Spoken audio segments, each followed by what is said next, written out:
Hi there, welcome to my channel, Garden a Little. My name is Seema. Thank you so much for being here. If you're not already subscribed, go ahead and click that subscribe button, like the video, comment below. It helps me a ton to promote my videos. Welcome to my lovely place where I grow beauty and food. And I have these stools with me today because today is my tomato tying up day. So my tomatoes have been growing pretty good. They just have been kind of disastrous because I have not tied them up. So let's just do that right now.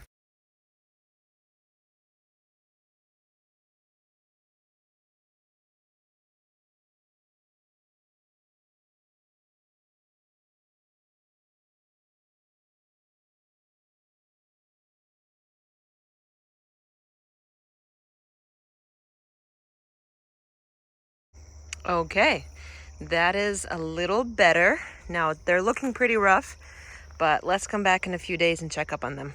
Welcome back. It's been a few days. My tomatoes have been tied up. Now that's the good. I have plenty of ugly to show, and like I said, I'm not hiding anything from you. So let's jump into the good first. These tomatoes are looking fantastic. We've been getting some decent rain here on and off pretty much every single day. This one still needs to be tied up. I need a extra stake here, but look at these tomatoes. They are just a few weeks away from turning red. So exciting. Most of the volunteers turned out to be cherry tomatoes like these, which, you know, I don't mind at all. I think this one is like a miniature because look how tall it is. Just this tall, and it's just, I don't know, short and fat stature. So I think that might be a miniature tomato variety. And then we got some slicers over there. All in all, my tomato bed is looking absolutely fantastic. Can't wait for the tomatoes to start turning. It's not the wait for the blossoms and the tomatoes, it's the wait for them to turn that's really the most anxious wait ever. There's a couple more goods until we turn into the ugly. So these peppers, so these are the Thai peppers, banana peppers. I've been harvesting some from them. Another good, it is looking fantastic. They are just literally booming. My corn here is doing amazing too. These hairs are starting to dry out, meaning that they might be ready to harvest here soon. They are very full looking, and each stalk has about 2 ears, which is so fantastic. I'm super excited for this corn's harvest. My spaghetti squash is finally putting on some weight over here. I only have one growing out of 2 plants, so we'll see if anything else sprouts out. But these melons are starting to vine up, which is super exciting. We'll see what happens with them. My beans in this area as well they're supposed to be not pole beans, but as you can clearly tell, varieties have been mixed up because this is definitely a pole bean climbing all the way up. Look at him go. Crazy. Amazing. Dill is sprouting all over the place, which I am not objecting to at all because I love dill. Beans are doing good. Very good. They're drying out finally, which is what I wanted. Zinnias are looking gorgeous. Look at those striations. It's crazy. Beautiful. My strawberries are starting to come in again. Got a couple of them throughout here. Oh no, I missed one. Darn. Just gotta give these to the chickens. Hello, ladies. Whee! They go crazy for some strawberries. Now that you've seen the pretty, let's take a look at the not so pretty. Right off the bat, look at this mess. Literally nothing left to grow. So as you can see, there are piles of poop, but then you can also see little things here. They are supposed to be Brussels sprouts.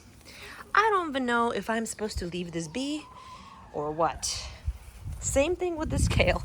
I mean, look at this. This is treacherous.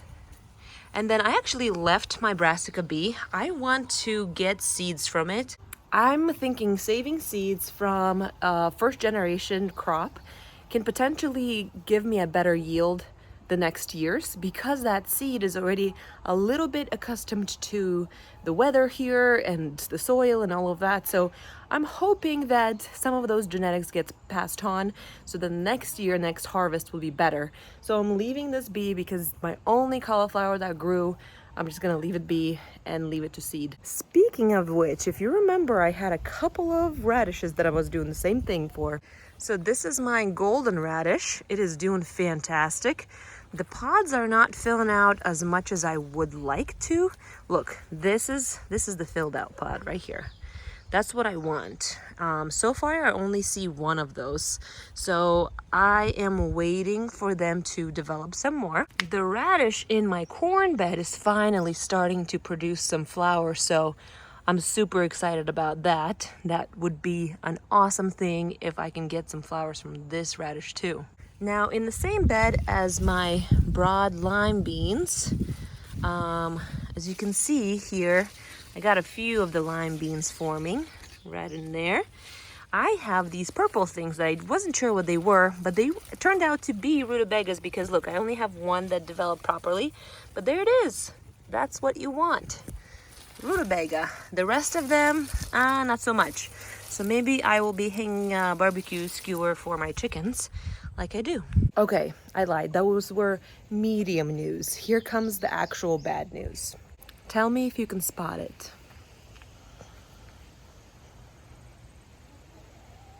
So my sunflowers were very gorgeous until the storm hit last night and they broke off and fell. So what I'm gonna try to do is clean this mess up. Zucchinis have been officially decimated by,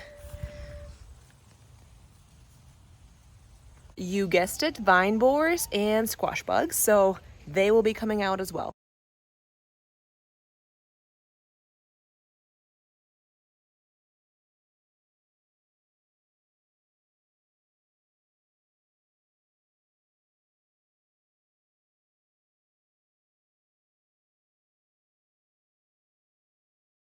All right, bunch of treats for the girls. They love sunflower seeds, so tomorrow this will be basically all gone. I think I might do the same thing with this brassicas. I mean, look at this. Just covered in everything. So I might give these guys a good trim and toss them over to the ladies. Let's see if this Brussels sprout will survive without all these leaves. I doubt it, but these leaves are covered in these caterpillars, so they'll just have to go.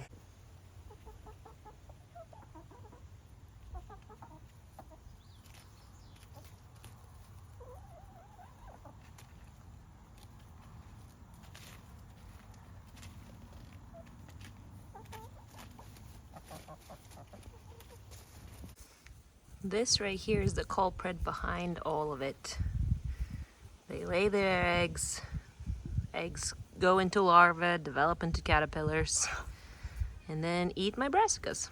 In my herb corner here, we have oregano that's literally taken over. So it's time I'm going to trim these up before they actually take over. When I trim my oregano, I do it very, very aggressively. So you'll kind of witness me here chopping them down to the studs.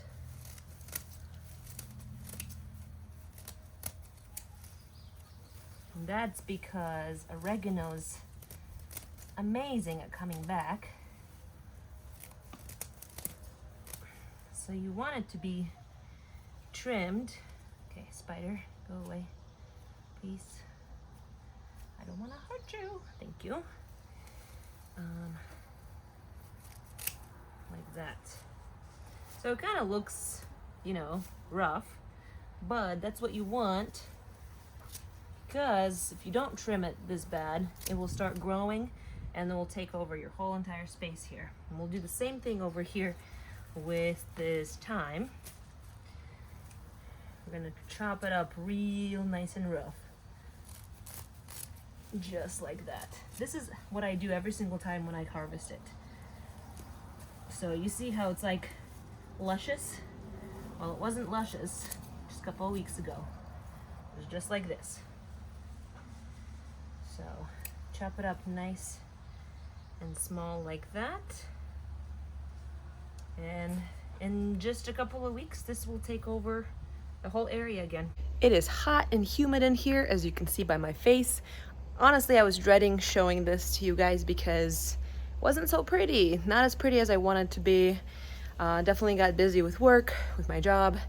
But again, I'm here showing you that it's possible, even with a full-time work, full-time job, you get fresh herbs that this is probably gonna be good $50 at a supermarket, fresh herbs with this quantity.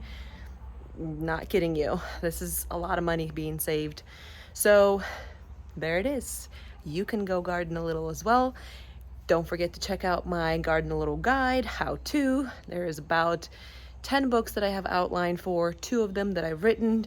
Very short little sweet guides helping you start your own garden. Go garden a little and I'll see you next time. Bye.